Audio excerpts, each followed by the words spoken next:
नमस्कार, जय श्री राम दोस्तों। आशा करते हैं कि आप लोग कुशल मंगल होंगे और आपके परिवार के सभी सदस्य कुशल मंगल होंगे।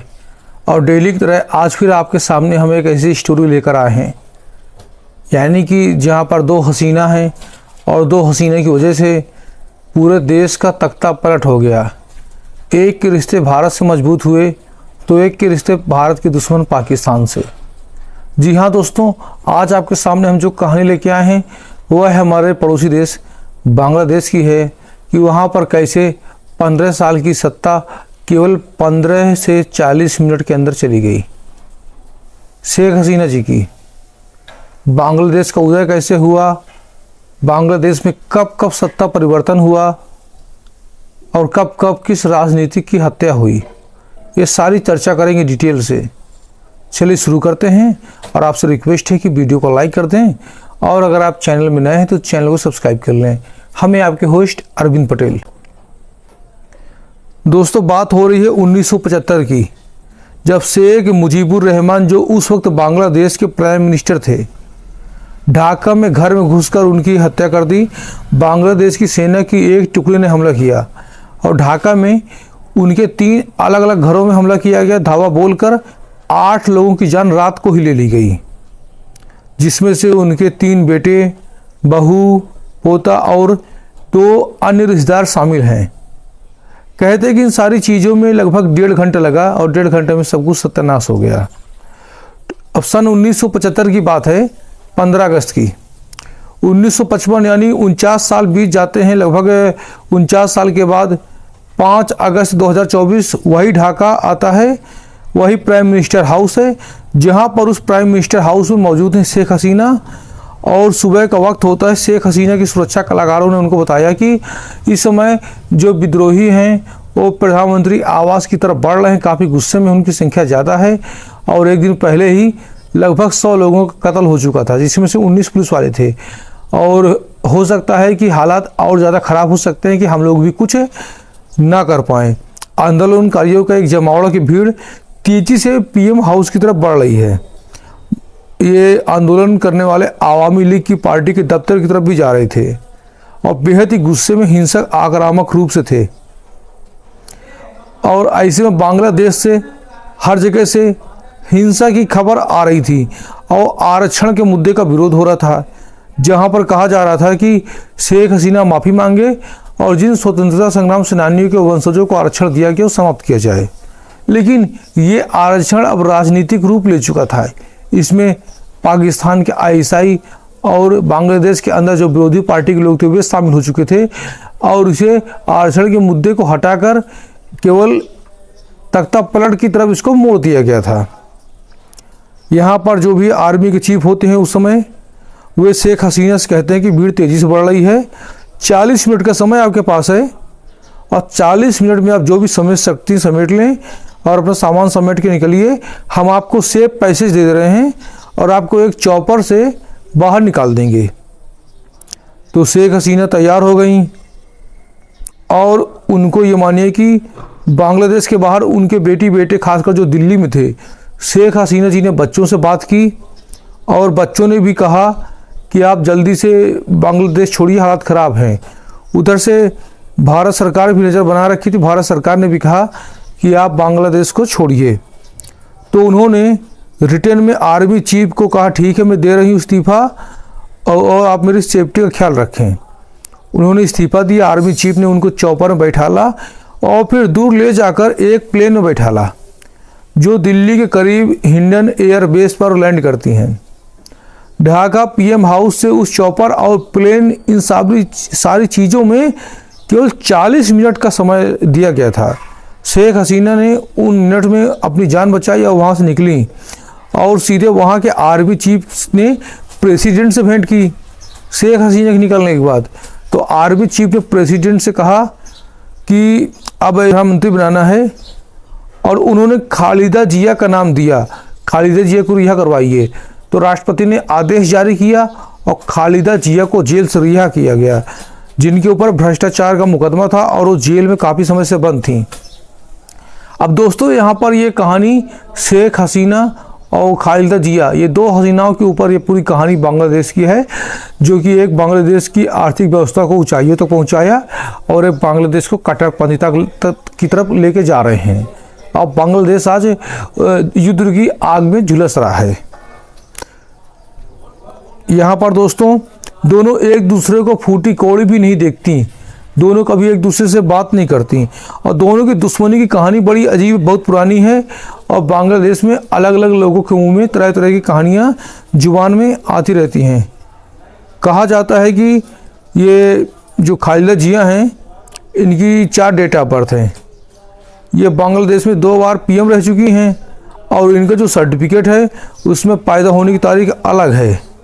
जैसे कि हमारे देश में होता है कि हाई स्कूल के सर्टिफिकेट में जो भी डीओबी होती है उस डीओबी को ही मुख्य डीओबी माना जाता है।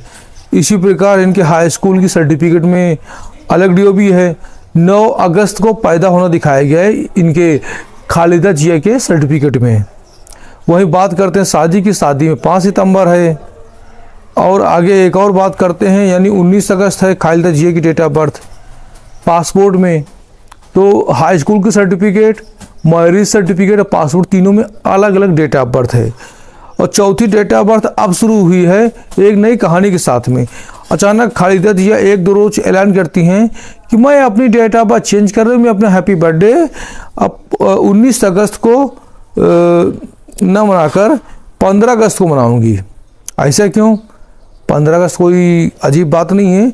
15 अगस्त 1975 को बंगबंधु यानी बांग्लादेश के राष्ट्रपति और वहाँ के पितामह, वहाँ के राष्ट्रपिता जो भी हैं, जनक हैं, जो शेख मुजीबुर रहमान की हत्या हुई थी।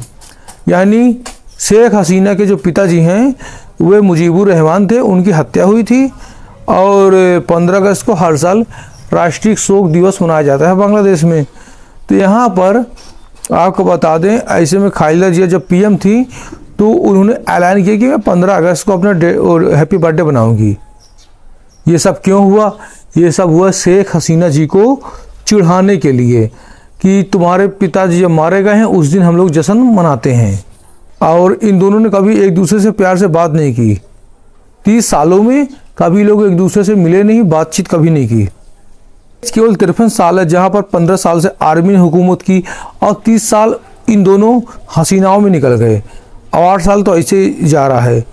जो बांग्लादेश के राष्ट्रपिता थे शेख मुजीबुर रहमान और दूसरे खालिद जिया के जो शौहर थे पति जर रहमान, इन दोनों की हत्या हुई थी और ये दोनों एक दूसरे को दोषी मानते हैं।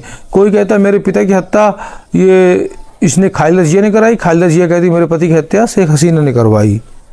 मुजीबुर रहमान की हत्या हुई, उनकी पत्नी, 3 बेटे, बहू, 1 पोता, कुल 8 लोग जान गई थी।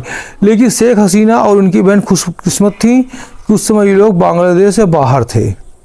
उसका कारण ये था कि शेख हसीना के जो शौहर थे वो न्यूक्लियर साइंटिस्ट और जर्मनी में ही रहते हैं, तो इसलिए इनकी जान बच गई थी।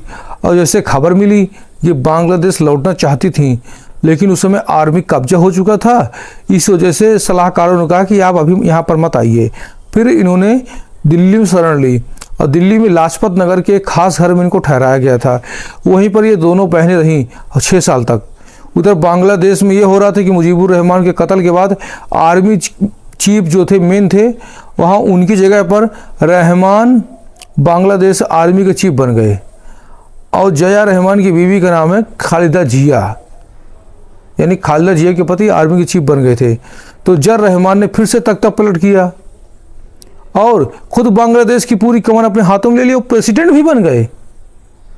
फिर 1981 25 मई की बात आती है, शायद 1981 25 मई की डेट है कि 1981 को आर्मी का एक तबका जियाउर रहमान के खिलाफ हो गया।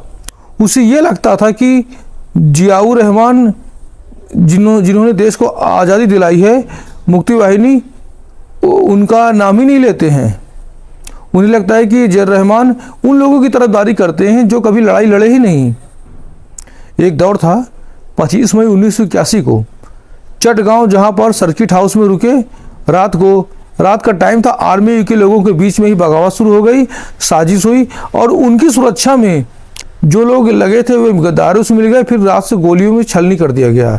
शेख जर रहमान को, जियाउर रहमान का कत्ल हो गया। फिर से एक बार आर्मी की हुकूमत आई, उसके बाद वहाँ जनरल इरशाद आ गए, यानी जो सुरक्षा मिल गए थे उन्होंने ही हत्या कर दी। इरशाद आ गए, तख्ता पलट हो गया और एक बड़ी पार्टी खड़ी हुई। जब उनके पति की हत्या हो गई तो पत्नी राजनीति में आ गई सीधे सीधे, और बांग्लादेशी नेशनल पार्टी BNP की वे सर्वे सर्वा हो गई। इधर दूसरी शेख हसीना बहन जो दिल्ली में थी, वह अपनी बेटी बेटे के साथ 81 का दौर आया। 6 साल बीत गए। पिता की मौत के बाद बांग्लादेश के हालात सुधरने लगे, तो हसीना के जो समर्थक थे, जो लोकतंत्र की बहाली चाहते थे, उन्होंने कहा कि अब आपको आना चाहिए, यहाँ पर चुनाव लड़ना चाहिए। इन्होंने कहा ठीक है, अगर आप लोग बुलाते हो मैं आ जाती हूँ। उधर आर्मी का रूल ख़त्म हो गया, इरशाद ने इस्तीफा दे दिया, और फिर पहली बार एक ऐसे समय था जब दोनों बेगम एक साथ आए, क्योंकि दोनों का मकसद एक था, दोनों मिल के लड़े। आर्मी की हुकूमत हट गई, चुनाव हुआ। तो चुनाव में क्या हुआ कि ये जो आपका ये हसीना की जो विरोधी हैं, जो सहेली थी, तो ये जीत गई। तो वहाँ पर हसीना को खराब लगा। उसके बाद क्या है कि सत्ता दोनों को चाहिए थी, फिर आपस में इनका विवाद बढ़ा। दोनों अक्सर कहा करती थी, शेख हसीना कहती थी कि मेरे वालिद, मेरे पिता मुजीबुर रहमान का कत्ल आर्मी के लोगों ने किया है। आर्मी के तमाम अफसर जियाउर रहमान के करीबी थे। और दूसरी तरफ खालिदिया ये कहती थी कि रहमान का कत्ल 1981 में जिन लोगों ने किया वो शेख हसीना के करीबी थे। ये तो इल्ज़ाम चलता रहा। 1996 में दोबारा चुनाव हुआ और खालिद जिया हार गई और शेख हसीना जीत गई, जो कि उनकी अब दुश्मन है। तीसरी बार चुनाव हुआ तो खालिद जिया फिर जीती, शेख हसीना हारी, और चौथी बार चुनाव हुआ तो शेख हसीना जीती। और तब से 15 साल से शेख हसीना बंगाल की प्राइम मिनिस्टर हैं।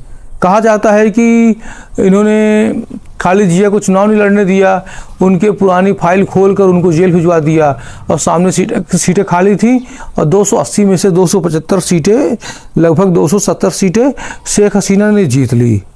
यही सब विवाद है इनका आपस में, और कभी लोग साथ साथ नहीं आए। शेख हसीना जिसने बांग्लादेश की अर्थव्यवस्था को दुनिया की सबसे तेज़ बढ़ती हुई अर्थव्यवस्था में शामिल किया, लेकिन वहीं पर इन पर आरोप है कि इन्होंने बांग्लादेश देश में अदालत और कानून व्यवस्था हर चीज़ पर अपना नियंत्रण कर लिया है। क्योंकि ये जो शेख हसीना है, इनके संबंध भारत से अच्छे हैं, खालिदा जिया के पाकिस्तान से, और यही सब कारण है कि भारत को बहुत फर्क पड़ता है।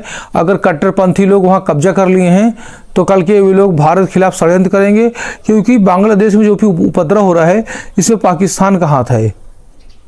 और आपको बताना चाहेंगे, हसीना ने जिन संगठनों के ऊपर बैन लगाया था, आतंकवादी संगठनों के ऊपर, वहाँ पर बैन हटा दिया गया है।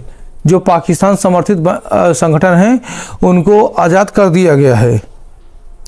तो आपको कहना चाहते हैं कि खालिद जिया हैं, इनके प्रधानमंत्री बनने से भारत देश को काफ़ी नुकसान हो सकता है, लेकिन जो शेख हसीना ये मित्र हैं, फिर भी भारत सरकार ने कहा है जो भी बांग्लादेश में प्रधानमंत्री बनेगा उसको ये समर्थन देंगे, लेकिन भारत की तरफ कोई आंख उठा के देखेगा तो उसको कुचल देंगे। कहानी कैसी लगी है, वीडियो को लाइक करें, शेयर करें, और बांग्लादेश की अगली कहानी आपको कल मिलेगी। और हम इसी तरह आपसे कहना चाहते हैं, स्क्रीन का कोड है आपका, इस वीडियो का कोड है 553। अगर आपने वीडियो पूरा देखा है तो 553 टाइप करें, और जिन लोगों ने पहले कोड सही टाइप किया था उनके चैनल का हमने स्क्रीनशॉट लगा दिया है। और आप सबसे रिक्वेस्ट है उनके चैनल को स्वीकार करें, सपोर्ट करें, प्रेम दें, और हमारे चैनल को भी अपना प्रेम दें। मिलते हैं नेक्स्ट कहानी में, तब तक के लिए जय हिंद, जय भारत, वंदे मातरम।